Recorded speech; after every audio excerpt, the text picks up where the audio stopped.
Lero wetutegeera President we Kenya oluvannyuma lwa kkooti enkulu okuba nti egenda kuwa ensala yaayo mu musango ogwawaabirwa Raila Odinga nga wakanya obuwanguzi bwa Ruto. Ye Ruto avuddeyo n'ategeeza nga bwagenda okukkaanya ne kkooti kyeneebeera esazeewo. Katulindirire weekumire ku News Spark channel, teweerabira kuba nti no subscribinga o likinga video eno kosa n'okulekawo obubaka bwawo mu comment section. Ruto anasigala nga ye mukulembeze we Kenya ng'akakiiko k'ebyokulonda we kaalagira oba kkooti egenda kubeera nga essazaamu obuwanguzi byonna. Tubirindiridde weekumire ku News Spark channel, tujja kubeera nga tubikuwa mu mawulire amalala. Tubadde tukyali ku katambi k'omusumba omu eyavaayo n'aswanyula oba n'akuba endiga ze, ate munnange ne baleeta akatambi akalala akalabika nga kaleeseewo ebibuuzo bingi mu bantu era mu Uganda. Akatambi ako nga woli mu kukalaba oyo ye omusumba oba omuweereza wa Mukama munnange agenda mu maaso n'okuba nti abagoberezi abakiisinga nga woli mu kubirabaawo mukwano. Kakati no kino kitabudde bangi ne bagamba nti ebikolwa nga bino babadde babimanyi mu balokole, ate we kibanga n'ebikolwa bino biyingidde mu nzikiriza endala. Awo nno twetaaga ssaala. Abamu nno bagamba kyandibanga ono nno musumba w'abalokole naye nga yeeyambisizza ebyambalo ebitali byabwe. Okitegeera nno katubeere nga tukuwa akatambi kano obeere nti no mukwano oyongera okukekenneenya.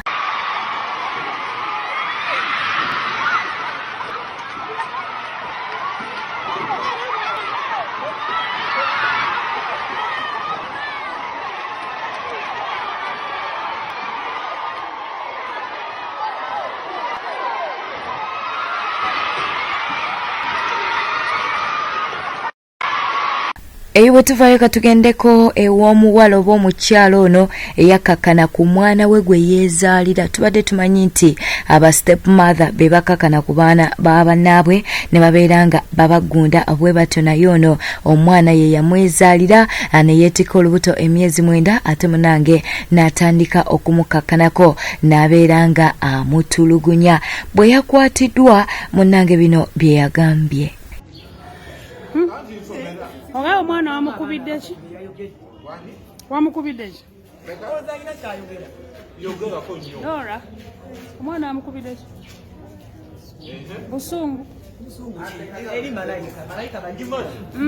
Ye eyavuddeyo n'akwata akatambi ng'omwana ono akubibwa aliko byayogedde. Ajjukira nti abantu abasinga babadde batandise okuba nti nno bamuvunaana mbu lwaki yaze mu kukwata akatambi ako ate ng'alaba omwana bali mu kumutulugunya. Mu kuvaayo okwewozaako avuddeyo n'ategeeza nga bwe baali baloopa ku poliisi, wabula poliisi ne bategeeza mbu bo baagala bujulizi era y'ensonga lwaki yakutte akatambi kano era tewaayise ebbanga ddene munnange omuwala ono n'abeera nga akwatibwa. Naye katumukuwe eyakwata akatambi kano. Yadde olwedde yamugulidde dda munju akwasirise kati omukazi omu najja n'amugamba naye nnyabo omwana gw'okuba gwoti ogwamuzaala nayogera awo biwanvuwanvu nze nkwata akatambi bakuteka vidiyo nenkasindikira yunivasita okasindikira omusirikale era omaze okufuna obutaka ku bunju balina nteesa egamba nti agobebwe ku nju kwanza agobebwe ku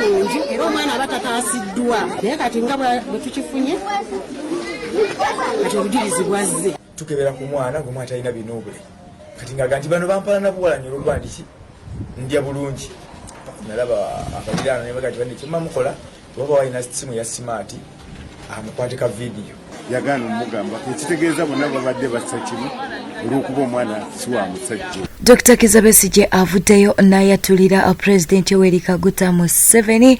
Ono n'amugambye nti yasinze okuleetawo obusosoze mu ggwanga lyattu Uganda era nga n'obusosoze buno yasinze okuba nti nno abukumamu omuliro. Si byaffe nga ba News Spark channel, katubeere nga tukwa Dr. Kizza Besigye. Obutakkaanya mu mawanga mu Uganda buliwo. Ekiriwo era ekyakabi bwe busosoze obuva eri obukulembeze obutwala eggwanga olwaleero weewava omutaawaana era okusobola okuvaamu akabi akanene mu ggwanga kubanga mwami Museveni ebbanga lyonna atambuza enkola ey'obusosoze. In fact kati mu Uganda ndudde nga ngamba nti kumpi twefaanaanyiriza enkola eyali mu South Africa eyali ey'obusosoze gye bayitanga apartheid. Apartheid ng'erina abazungu ng'ebaawudde ku balala. Abalala bonna bayindi baddugavu baani ng'eyawula mu langi. Apartheid yali eyawula mu langi. Omwami Museveni ayina engeri jazze ayawula n'okuleetawo enkola ey'obusosoze mu Uganda.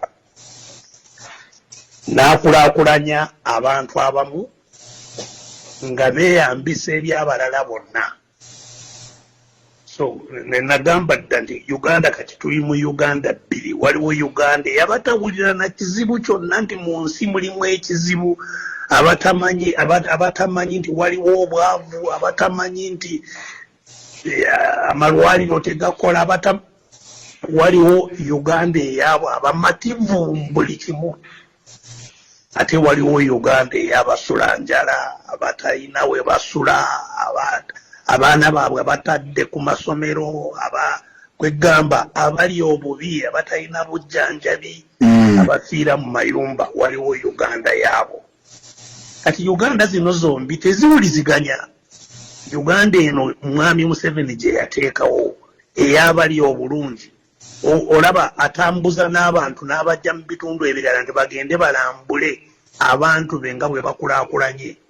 N'ateekawo ne zibbaasi n'asomba abantu n'atwala mulabe eno ewaffe nga bwe tuli.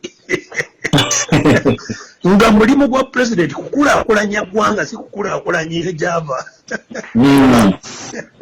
Yandibadde alina n'ensonyi okutwala abantu olabe gyava. Agamba abantu ba MP akole ki? MP si yatema. MP si ye nannyini ssente. Yaziinako obuvunaanyi. Ye minisita wa finance myaka 4. Ye minisita. President yaba minisita wa finance n'embalirira yagireeta mu parliament. Naye ne parliament teriiwo. Buyinza bwonna yabuyina ye yabuwamba. Kale okuba nti waliwo abakulaakulana, waliwo abali obubi. Kati bano abatono ennyo bakulaakulanya bannayuganda abagasseko ab'ebweru.